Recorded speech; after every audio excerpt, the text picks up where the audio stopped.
मेरे प्यारे देशवासियों, नमस्कार। आज देव दीपावली का पावन पर्व है। आज गुरु नानक देव जी का भी पवित्र प्रकाश पर्व है। मैं विश्व भर में सभी लोगों को और सभी देशवासियों को इस पावन पर्व पर हार्दिक बधाई देता हूं। ये भी बहुत सुखद है कि 1.5 साल के अंतराल के बाद करतारपुर साहिब कॉरिडोर अब फिर से खुल गया है। साथियों, गुरु नानक जी ने कहा है, बीच दुनिया सेवी कमाइए त दरगिही बेसन पाइए। यानी संसार में सेवा का मार्ग अपनाने से ही जीवन सफल होता है। हमारी सरकार इसी सेवा भावना के साथ देशवासियों का जीवन आसान बनाने में जुटी है। न जाने कितनी पीढ़ियां जिन सपनों को सच होते देखना चाहती थी, भारत आज उन सपनों को पूरा करने का भरपूर प्रयास कर रहा है। साथियों, अपने 5 दशक के सार्वजनिक जीवन में मैंने किसानों की परेशानियों को, उनकी चुनौतियों को बहुत करीब से देखा है, महसूस किया है। इसलिए जब देश ने मुझे 2014 में प्रधानमंत्री के रूप में सेवा का अवसर दिया, तो हमने कृषि विकास, किसान कल्याण को सर्वोच्च प्राथमिकता दी। साथियों, इस सच्चाई से बहुत लोग अनजान हैं कि देश के 100 में से 80 किसान छोटे किसान हैं। उनके पास 2 हेक्टेयर से भी कम जमीन है। आप कल्पना कर सकते हैं, इन छोटे किसानों की संख्या 10 करोड़ से भी ज्यादा है। उनकी पूरी जिंदगी का आधार यही छोटी सी जमीन का टुकड़ा है। यही उनकी जिंदगी होती है। और इस छोटी सी जमीन के सहारे ही वो अपना और अपने परिवार का गुजारा करते हैं। पीढ़ी दर पीढ़ी परिवारों में होने वाला बंटवारा इस जमीन को और छोटा कर रहा है। इसलिए देश के छोटे किसानों की चुनौतियों को दूर करने के लिए हमने बीज, बीमा, बाजार और बचत, इन सभी पर चौतरफा काम किया। सरकार ने अच्छी क्वालिटी के बीज के साथ ही किसानों को नीम coated urea, soil health card, micro irrigation जैसी सुविधाओं से भी जोड़ा। हमने 22 करोड़ सॉइल हेल्थ कार्ड किसानों को दिए और इस वैज्ञानिक अभियान के कारण एग्रीकल्चर प्रोडक्शन भी बढ़ा। साथियों, हमने फसल बीमा योजना को अधिक प्रभावी बनाया। उसके दायरे में ज्यादा किसानों को लाए। आपदा के समय ज्यादा से ज्यादा किसानों को आसानी से मुआवजा मिल सके, इसके लिए भी पुराने नियम बदले। इस वजह से बीते 4 साल में 1 लाख करोड़ रुपए से अधिक का मुआवजा हमारे किसान भाई बहनों को मिला है। हम छोटे किसानों और खेत में काम करने वाले श्रमिकों तक बीमा और पेंशन की सुविधाओं को भी ले आए। छोटे किसानों की जरूरतों को पूरा करने के लिए सीधे उनके बैंक खातों में 1,62,000 करोड़ रुपए ट्रांसफर किए, सीधे उनके खाते में।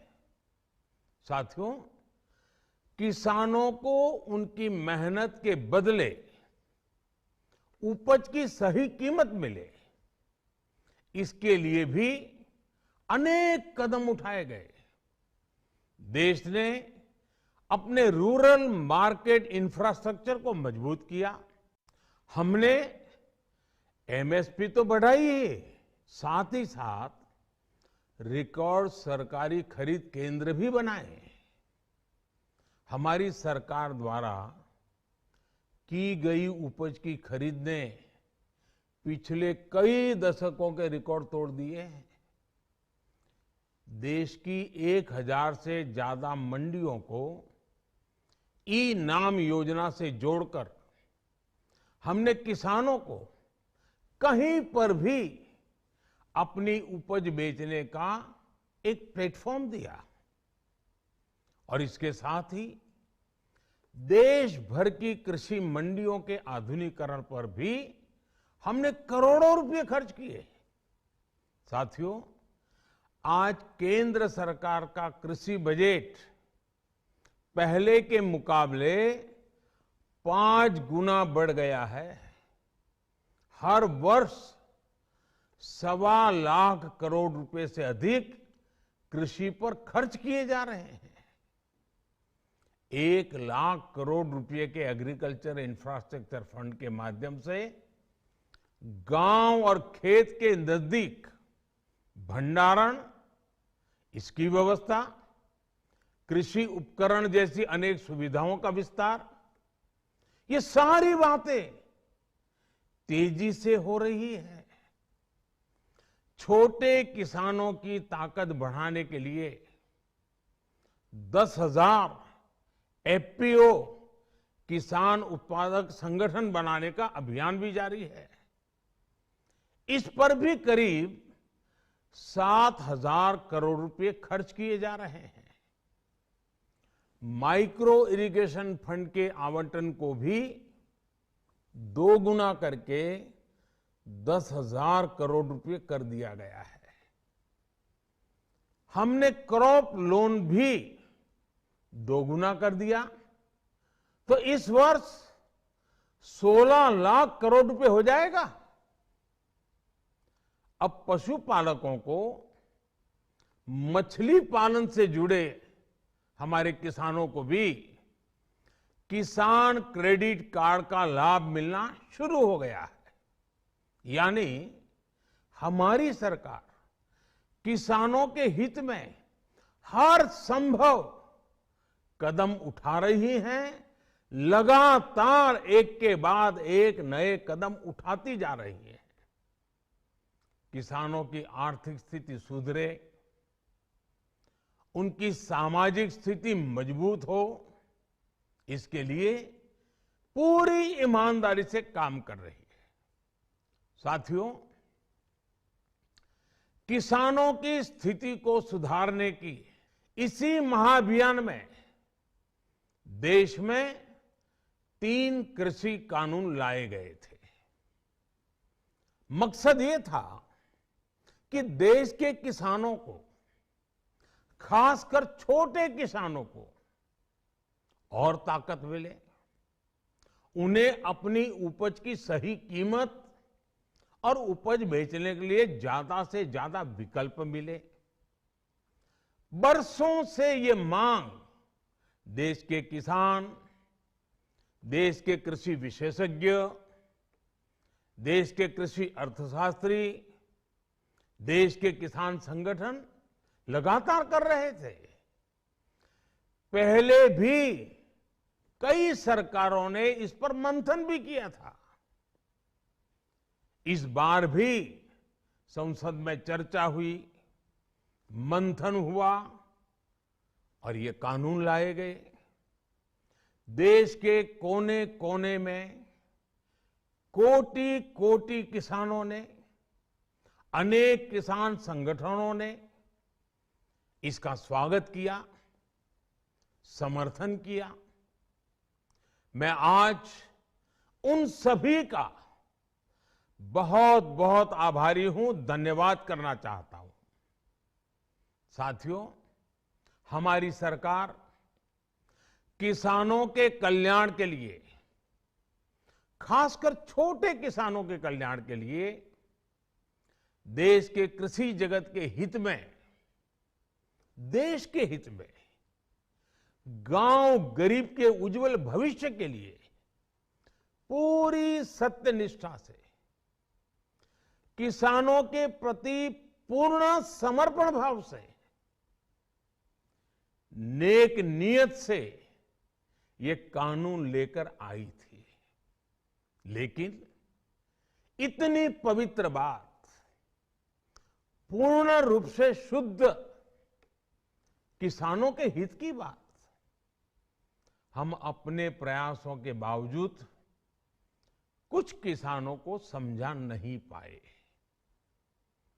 भले ही किसानों का एक वर्ग ही विरोध कर रहा था, लेकिन फिर भी ये हमारे लिए महत्वपूर्ण था। कृषि अर्थशास्त्रियों ने, वैज्ञानिकों ने, प्रगतिशील किसानों ने भी उन्हें कृषि कानूनों के महत्व को समझाने का भरपूर प्रयास भी किया। हम पूरी विनम्रता से, खुले मन से उन्हें समझाते रहे। अनेक माध्यमों से व्यक्तिगत और सामूहिक बातचीत भी लगातार होती रही। हमने किसानों की बातों को, उनके तर्क को समझने में भी कोई कोर कसर बाकी नहीं छोड़ी। कानून के जिन प्रावधानों पर उन्हें ऐतराज था, सरकार उन्हें बदलने के लिए भी तैयार हो गई। 2 साल तक हमने इन कानूनों को सस्पेंड करने का भी प्रस्ताव दिया। इसी दौरान ये विषय माननीय सर्वोच्च न्यायालय के पास भी चला गया। ये सारी बातें देश के सामने है, इसलिए मैं इनके अधिक विस्तार में नहीं जाऊंगा। साथियों, मैं आज देशवासियों से क्षमा मांगते हुए सच्चे मन से और पवित्र हृदय से कहना चाहता हूं कि शायद हमारी तपस्या में ही कोई कमी रही होगी, जिसके कारण दिए के प्रकाश जैसा सत्य कुछ किसान भाइयों को हम समझा नहीं पाए। आज गुरु नानक देव जी का पवित्र प्रकाश पर्व है। ये समय किसी को भी दोष देने का नहीं है। आज मैं आपको, पूरे देश को ये बताने आया हूं कि हमने 3 कृषि कानूनों को वापस लेने का, रिपील करने का निर्णय लिया है। इस महीने के अंत में शुरू होने जा रहे संसद सत्र में, इसी महीने में, हम तीनों कृषि कानूनों को रिपील करने की संवैधानिक प्रक्रिया को पूरा कर देंगे। साथियों, मैं आज अपने सभी आंदोलनरत किसान साथियों से आग्रह कर रहा हूं, आज गुरु पर्व का पवित्र दिन है। अब आप अपने अपने घर लौटे अपने खेत में लौटे, अपने परिवार के बीच लौटे। आइए एक नई शुरुआत करते हैं, नए सिरे से आगे बढ़ते हैं। साथियों, आज ही सरकार ने कृषि क्षेत्र से जुड़ा एक और अहम फैसला लिया है। जीरो बजट खेती यानी प्राकृतिक खेती को बढ़ावा देने के लिए देश की बदलती आवश्यकताओं को ध्यान में रखकर क्रॉप पैटर्न को वैज्ञानिक तरीके से बदलने के लिए एमएसपी को और अधिक प्रभावी और पारदर्शी बनाने के लिए ऐसे सभी विषयों पर भविष्य को ध्यान में रखते हुए निर्णय लेने के लिए एक कमेटी का गठन किया जाएगा। इस कमेटी में केंद्र सरकार, राज्य सरकारों के प्रतिनिधि होंगे, किसान होंगे, कृषि वैज्ञानिक होंगे, कृषि अर्थशास्त्री होंगे। साथियों, हमारी सरकार किसानों के हित में काम करती रही है और आगे भी करती रहेगी। मैं गुरु गोविंद सिंह जी की भावना में अपनी बात समाप्त करूंगा। देहि शिवावर मोहे इहे, शुभ कर्मन ते कबहू न टरो। हे देवी, मुझे ये वर दीजिए कि मैं शुभ कर्म करने से कभी पीछे ना हटूं। जो किया किसानों के लिए किया, जो कर रहा हूं देश के लिए कर रहा हूं। आप सभी के आशीर्वाद से मैंने मेहनत में पहले भी कोई कमी नहीं की थी। आज मैं आपको विश्वास दिलाता हूं कि अब और ज्यादा मेहनत करूंगा ताकि आपके सपने साकार हो सके, देश के सपने साकार हो सके। आपका बहुत बहुत धन्यवाद। नमस्कार।